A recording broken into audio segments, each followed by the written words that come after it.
Coucou tout le monde, cette semaine on se retrouve dans une vidéo pour vous expliquer comment coudre une petite trousse d'école toute simple, super rapide. Alors ouais, c'est que mi-août, mais c'est peut-être le moment de commencer à se préparer pour la rentrée. Si jamais vous avez envie de vous coudre une trousse à vous-même, ou si vous avez envie de coudre une trousse à vos enfants, ou si vous avez juste envie de... Ça va trop loin. La trousse qu'on a réalisée dans le tuto et que vous voyez dans l'intro, on n'a pas utilisé de thermocollant pour cette trousse-là. Par contre, on a aussi réalisé une trousse avec du thermocollant pour rigidifier le tissu qu'on a utilisé. Ça lui donne un petit côté minimaliste, un petit côté chic peut-être. Je ne sais pas trop comment décrire ça. Du coup, on est venu appliquer le thermocollant avant de commencer la couture. C'est un thermocollant qu'on avait qui était noir et très épais. Mais vous n'êtes pas obligé d'utiliser du thermocollant, c'est juste que le résultat était différent et qu'on trouvait ça intéressant de le mentionner. Et pour les petits curieux, on avait acheté ce tissu l'année dernière à Mondial Tissu et on avait réalisé une petite pochette avec, si vous vous souvenez bien. On vous laisse le lien pour ceux qui l'ont pas vu.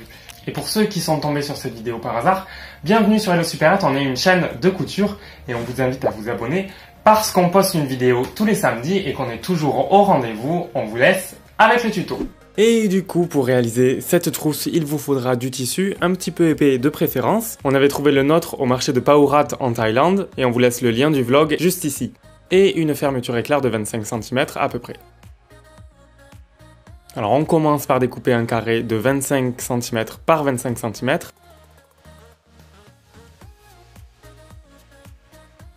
Et comme c'est un tuto assez simple, on va pas venir doubler la trousse, on va venir surfiler les 4 côtés de notre carré de tissu. Pour ça, on vient utiliser un point zigzag et on vient piquer à ras du bord tout autour.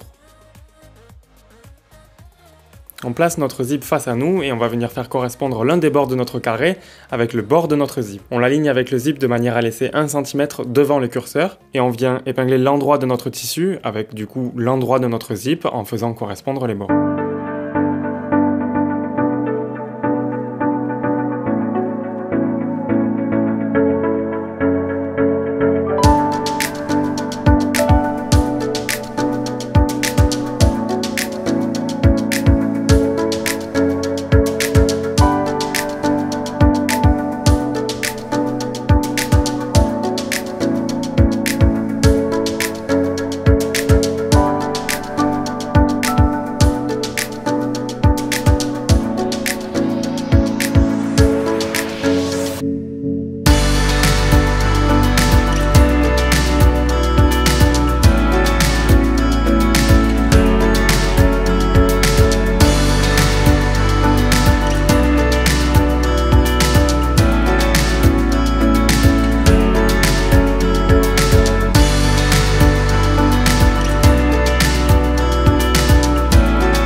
Coudre les angles, de rabattre la valeur de couture vers le bas de la trousse, de chaque côté.